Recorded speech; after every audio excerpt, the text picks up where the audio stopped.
Saber em quem a gente pode confiar é um desafio constante, não é? A gente passa a vida tentando decifrar as pessoas, observando gestos, reações, mas e se existisse um método mais direto? Um sistema que não é baseado em intuição, mas em 3 perguntas bem específicas que podem revelar a verdadeira natureza de alguém em questão de minutos. É esse método que a gente vai explorar hoje. E a ideia central é toda essa aqui. O que as pessoas projetam nos outros, seja para criticar ou para admirar, é quase sempre um reflexo do seu próprio mundo interior. Sabe, aquilo que elas apontam lá fora, na verdade, está morando aqui dentro.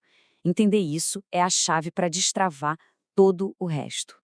Então, o nosso caminho vai ser este aqui. Primeiro, a gente vai entender por que as perguntas normais não funcionam.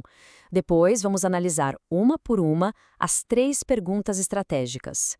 E, por fim, a gente vai descobrir a camada mais profunda de tudo isso, como a pessoa reage ao ser lida. Quando se pergunta algo muito direto para alguém, tipo, posso confiar em você? A resposta quase nunca é a verdade.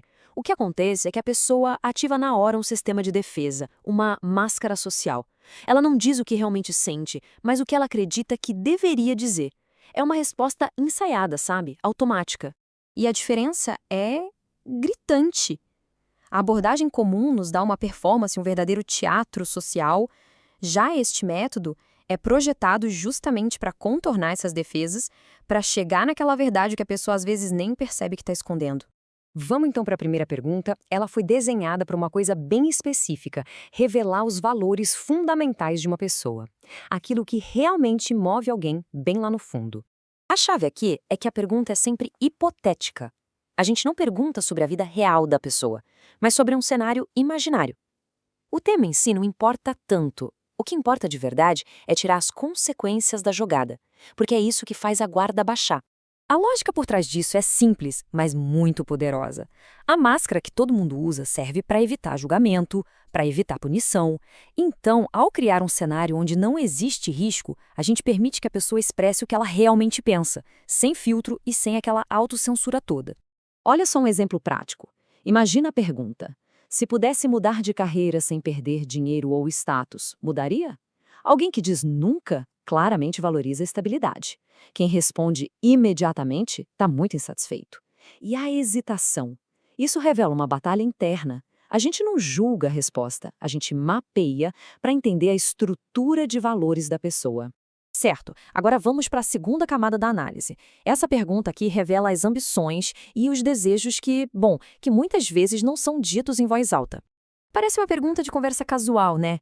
Totalmente inofensiva. E é exatamente por isso que ela funciona tão bem. As pessoas respondem sem nem pensar que estão revelando a hierarquia interna daquilo que elas mais valorizam na vida.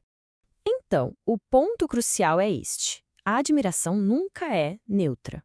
É sempre uma projeção. Quando alguém admira uma qualidade, uma pessoa, na verdade, está revelando um desejo oculto, uma ambição ou talvez um medo de perder algo. É um mapa direto para as aspirações dela. E isso aqui ilustra o conceito de forma brilhante. Quem admira empreendedores ousados, no fundo deseja mais autonomia. Quem admira executivos superorganizados, está buscando controle. E a mais reveladora de todas, quem diz que admira aqueles que não ligam para a opinião dos outros, geralmente alguém que se importa e muito com isso. Ok, com as 2 primeiras perguntas a gente já tem os valores e as ambições. Mas para entender os medos, as inseguranças, aí a gente precisa ir para um lugar um pouco mais profundo. Um lugar que as pessoas raramente mostram de propósito. E aqui a gente chega na pergunta mais poderosa de todas. Ela funciona tão bem porque se disfarça de desabafo, de uma simples reclamação, mas na verdade é uma confissão. Pensa bem, todo mundo adora reclamar. E ao abrir espaço para isso, a gente libera um fluxo de informações sem filtro nenhum. A pessoa acha que está falando sobre os outros, mas no fundo está falando sobre si mesma. A crítica nunca é sobre o outro, é sempre sobre quem critica. Aquilo que nos irrita profundamente em alguém é um espelho das nossas próprias inseguranças. Pode ser um traço que a gente rejeita em nós, que teme ter, ou até mesmo algo que a gente inveja. A irritação é a confissão da alma. Olha só como isso funciona na prática. Alguém que não suporta gente falsa provavelmente luta com a própria autenticidade.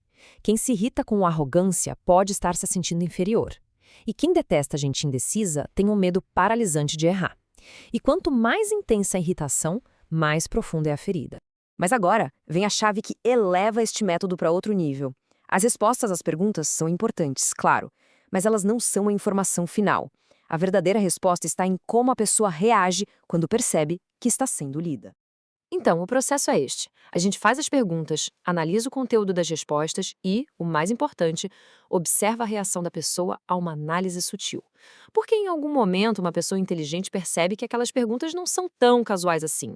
E essa reação vale ouro. Quem fica na defensiva provavelmente tem algo a esconder. Quem fica curioso, quer participar do jogo, vê o outro como um igual. A pessoa muda de assunto rapidinho, é um sinal de vulnerabilidade. E se ela devolve as perguntas? Bom, aí ela está testando as defesas de quem perguntou. É fundamental usar este método com sabedoria. A chave é a naturalidade. Isso aqui não é um interrogatório, é uma conversa. A curiosidade genuína desarma qualquer um.